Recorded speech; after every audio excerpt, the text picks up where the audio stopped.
What happens if you shoot a Nerf dart faster than the speed of sound? Well, to answer that, I first need to make a blaster that can shoot a supersonic Nerf dart. And right now I got absolutely no idea how to do that. Little did I know, this will become the longest, most expensive, most stressful, and most rewarding thing I've ever made. The only thing I know is that a normal Nerf blaster shoots darts at about 60 feet per second. That's nice. It's just like 18 times slower than the speed of sound. Now, modifying the elements of the blaster would certainly make it faster, but still nowhere near supersonic. But then, I remembered about this video by Destin from Smarter Everyday. He created a beautiful piece of engineering, which is basically a sophisticated potato cannon. And with that, he was able to shoot a baseball at Mach 1.3, using nitrogen at a pressure of about 600 psi.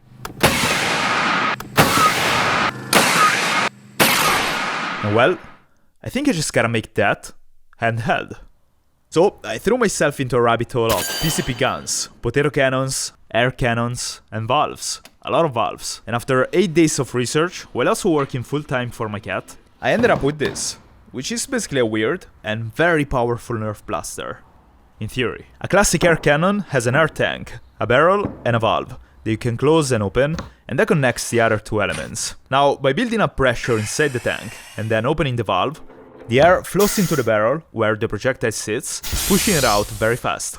This design actually follows the same principle, but the reason it looks like that, it's because it should be able to handle 30 times more pressure than a normal PVC cannon, shoot supersonic stuff, while also being handheld.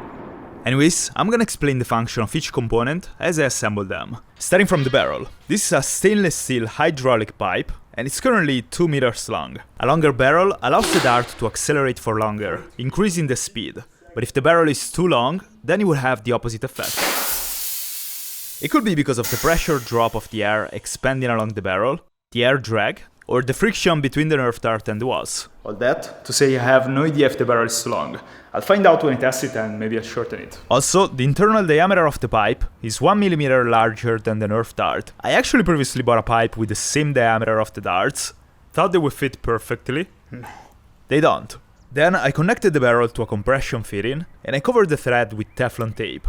All that goes right into this massive valve, which is the most important component of the blaster. This is a quick exhaust valve, or QEV. And the reason why it's so important is because if you want to shoot supersonic stuff with an air cannon, it's fundamental to let the air go from the tank to the barrel as fast as possible. If I kept a classic ball valve and I opened it slowly, only a small part of the air in the tank would push the dart.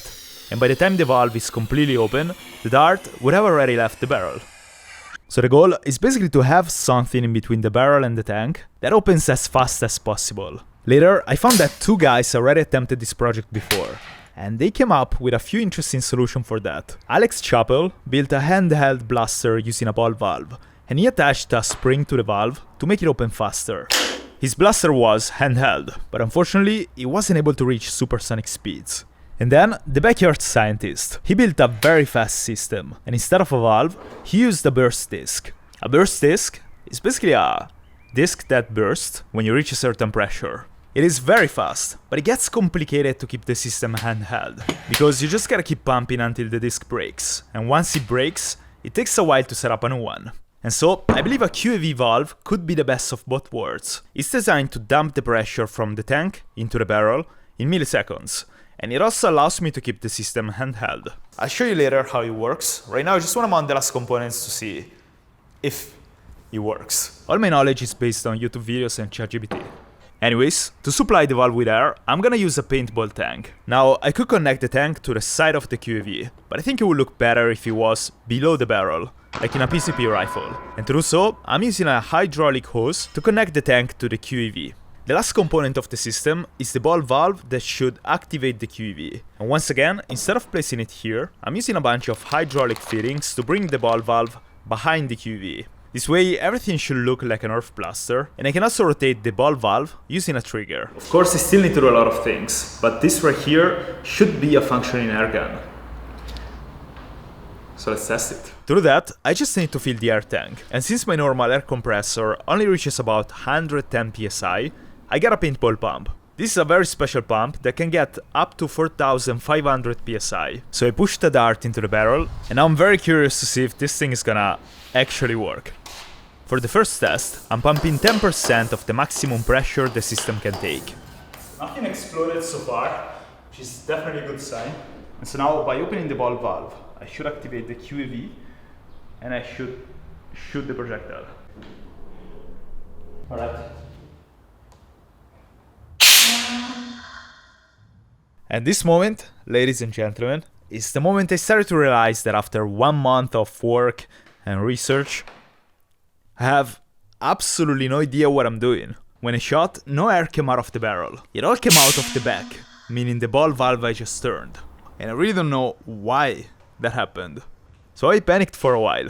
What if I mounted the valve wrong? What if it's broken? ChatGPT and YouTube tutorials, right? I based my entire video on the QEV and it's shooting backwards.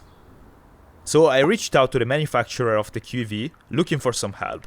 And they actually gave me great news. They told me I need at least 1000 psi to activate the QEV valve, which is a simple fix. I mean, I just need to put more pressure in the system.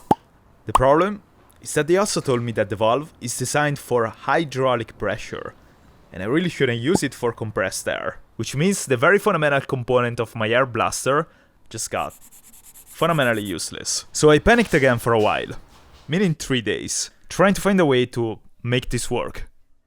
And now I think I got it. I redesigned everything, the pneumatic components, the stock, and the look of the blaster with the plastic shell. And if I'm right this time, the blaster is gonna be very fast. It's gonna be handheld, and I'm also gonna be able to shoot about 20 times with a single charge. This video is such a perfect example of learning curve. I started with so much confidence, then I realized it was gonna be hard, but after that I thought I had a plan, just to find out I knew nothing. And now I think I know something about it. I just hope I'm here and not here. For the new system, I bought the strongest pneumatic QAV valve I could find on the internet. It can handle up to 600 psi, which is basically the same pressure Destin used. And since it shoots air out of the exhaust almost instantaneously, even at 600 psi it will still shoot faster compared to using just a ball valve at 1000 or 2000 psi.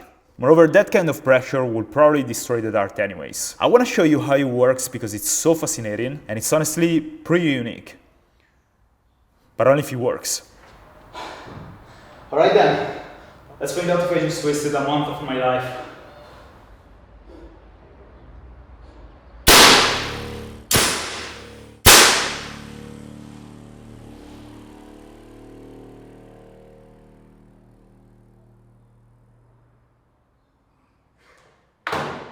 Well, it works. Yes! Yes! I'm not sure how much pressure I put in there, but it was around 500 psi. And with that, I get a speed of 957 feet per second, which is not supersonic yet, but since I still got a few things to make it shoot faster, such as activating the ball valve with a trigger, and most importantly, increasing the pressure, I really hope it'll get there. Anyways, how this works and why is this valve so fast? This is basically the entire system simplified without the fittings and the hose. Basically, the QV has a strong flapper inside of it. When I fill the system with pressure, the flapper gets pushed against the barrel port, blocking it and allowing the pressure to build from this tank to this one. Now, when I turn the ball valve, the pressure behind the flapper flows outside the system. And since the flapper doesn't have any more pressure that keeps it against the barrel port, it now gets pushed against the supply port, blocking it, freeing the barrel port, and allowing all the air of the small tank to flow into the barrel. And all that happens in a matter of milliseconds. What's also nice about this is that I can shoot multiple times with a single charge. I can fill the 0.5 liters tank with 4500 psi, but if I set the regulator to, let's say, 400 psi, all the system will only reach a pressure of 400 psi. By then shooting, since this channel is now closed, it means that half a liter of air at 4000 psi is still in the tank. And when I reopen the ball valve, another 400 psi of pressure will build up inside the system, ready to shoot again. Alright, now I gotta turn this into a blaster, and then I'm gonna test it. The idea is to create a strong wooden stock, and then make it look good with a 3D printed shell. To make the wooden parts, I'm using a panel of birch plywood. it's 18mm or 0.7 inches thick, and so to support the pneumatic components, I'm gonna basically make 3 18mm stocks and then screw them and glue them together. So I drew the shape of the 3 stocks in CAD, printed them and glued them to the wooden panel, and this way I can crop them with a bandsaw, and after that refine the edges with a belt grinder. The wooden stock is not gonna be visible, so it doesn't have to look too good, but the dimensions need to be very accurate to fit the pneumatic components. Anyways, I basically repeated the same process 3 times, and now I ended up with something like this. And honestly, I'm starting to feel like I'm kinda getting there. Now, before gluing the layers together, I gotta install the trigger system inside here. The trigger is gonna allow me to open the ball valve very fast, and it also allows me to keep the system handheld. To do that, I need to make 2 elements. The first one is a custom handle for the ball valve that's gonna be connected to a spring. I simply used a piece of steel, grinded the shape of the handle out of it, and I created the same hole the original handle had. And this way, it fits nicely on the valve. And the second element is this chubby trigger I made out of a stainless steel block. I cut the block, grinded it, and now I'm drilling 2 holes in it. Basically like this.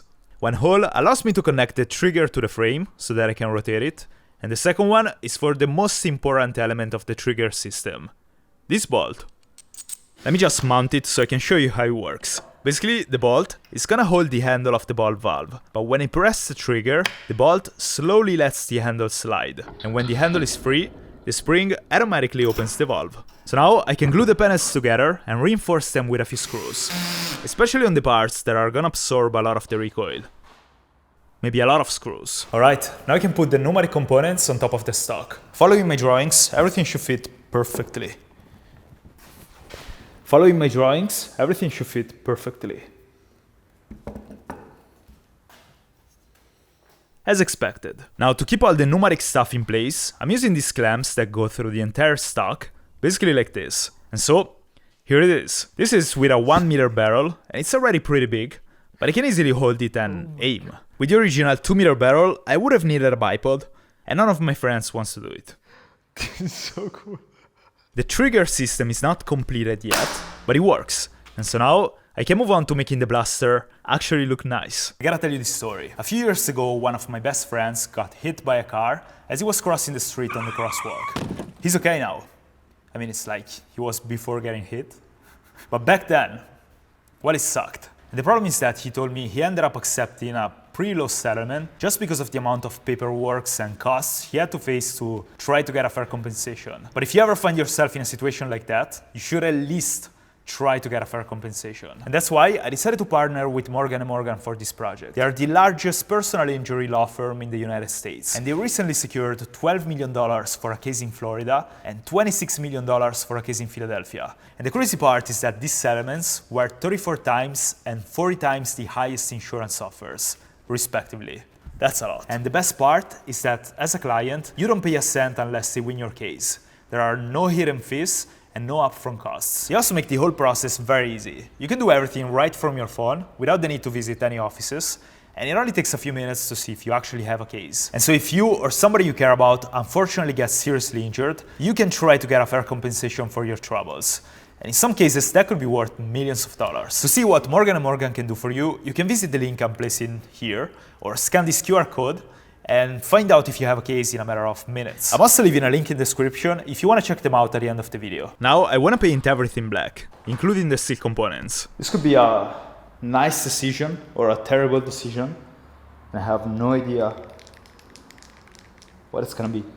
So I tried using super blue first, which is a liquid that usually turns steel black, but it didn't really work on some of the components.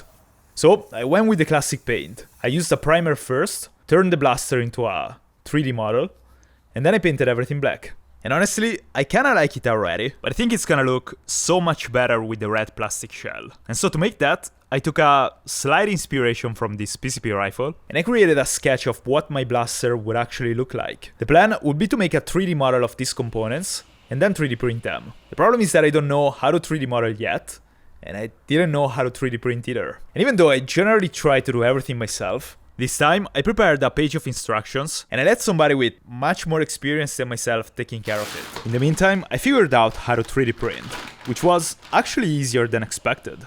And after a few days, here they are. I still need to paint them, but They look very nice. Then I sanded a few components to remove the 3D print marks, and after that I could paint everything. And while the paint was drying, I ran a test to figure out the fastest configuration of the blaster. Long barrel, short barrel, and with 500 psi, the fastest one I got is with the short barrel and the tank attached directly to the side of the QEV. And so I'll probably keep this one during the test. Also, I got no idea why the blaster is making that noise after shooting. Anyways, now I can finally mount the plastic shell. But since my OCD mind couldn't accept the gaps between the parts, I felt it was my duty to sand everything again, remove the gaps, repaint, and then finishing everything with a weathering effect. And I don't want to be dramatic, I just want to be honest. And I like this dramatic song, so... Listen, I've been very stressed out in the past 2 months. I really didn't know what I was doing. And I probably didn't stop working on this once, besides when I was sleeping. But seeing how it turned out, I think it was worth it.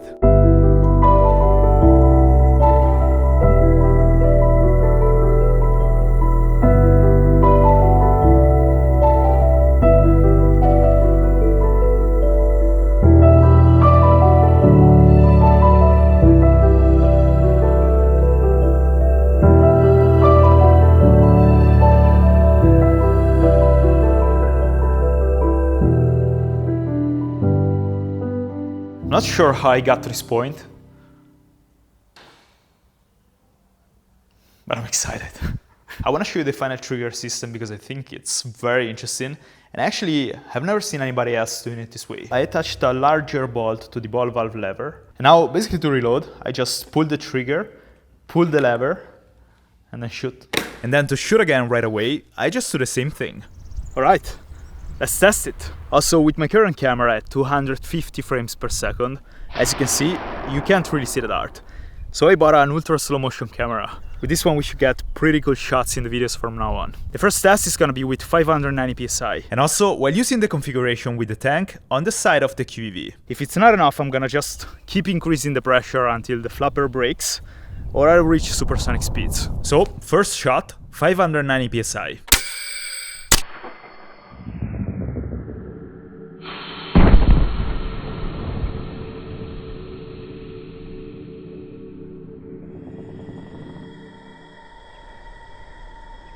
I didn't really understand what happened there. Because from the slow motion shot, it kinda looks like the dart came out of the barrel, split in half. I'm gonna try to shoot from different angles so I can maybe understand what's happening. And it was 975 though, which is like pretty insane for a Nerf dart, but still not supersonic. And so then I tried again with 600 psi. And this time, it's pretty clear what's happening.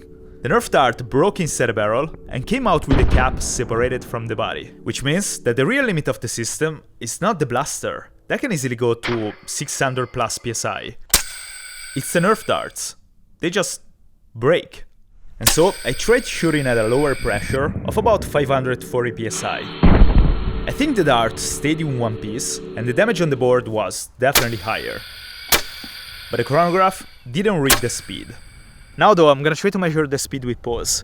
Knowing the distance between them, 0.69 meters, I can find the velocity. First, I shot again at 600 psi, and with that, I got a speed of 1056 feet per second on the tip of the Nerf dart. And that is actually very close to the speed of sound. Here's the speed of my blaster compared to a normal one.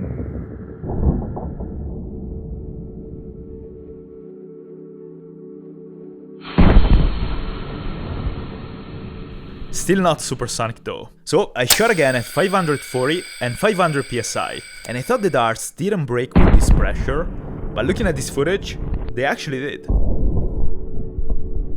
I could create a vacuum in the barrel or use helium, and those things would probably allow me to shoot supersonic. But I just want to try to keep things as simple as possible, and so modifying the darts is basically the only option available. At this point, I was ready to move on, end this video and attempt to reach supersonic speeds in the next episode using modified darts. But then the next day, something happened. I forgot to film a shot for the intro and a few others, so I went back to the field with my phone and the ultra slow motion camera using the configuration with the tank below the barrel. And this time, when I shot, this happened. That was a supersonic boom. That was a supersonic boom, guys. I swear, I'm sure that was a supersonic boom. That was supersonic.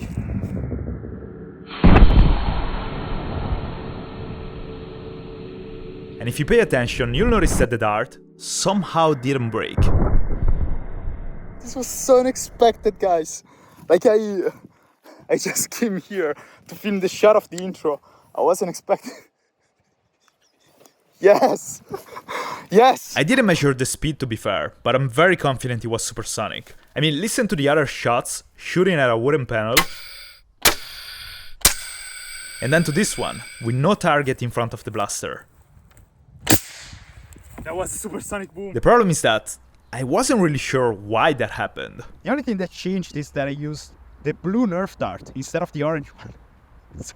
But do you remember the noise the blaster was making after shooting? This time, it didn't do it. That was a supersonic boom. Anyways, I tried again with 500 psi and the blue Nerf dart. But this time, not only the shot was much quieter, but the Nerf dart broke, and the blaster also made the classic noise after shooting. Now it's still making the noise. And because of that, I got an idea. I'm not sure how much pressure I was using when I shot supersonic, but what if it was lower? And so I tried one more time with 430 psi. Supersonic. I got it. No way I got it. No way I got it. It was about the pressure. I was pumping way more than necessary inside the blaster. And so using about 400 to 450 psi is apparently the sweet spot for the Nerf darts. They don't break, they go supersonic, and the blaster also doesn't complain after shooting. Which means that system right there is actually pretty great, because the valve is so fast that it allows me to shoot supersonic even with just 400 psi. And since I'm only using 2/3 of the power of the blaster, the outro I shot yesterday still works. I also want to shoot a lot of different targets with it. Let me know in the comments what kind of targets should I destroy, and I'll film them all with the ultra slow motion camera. It's gonna be fun. If you want to see the part 2 of this video, definitely subscribe if you haven't already, and follow me on Instagram for updates on the stuff I'm working on. Alright, thank you for watching.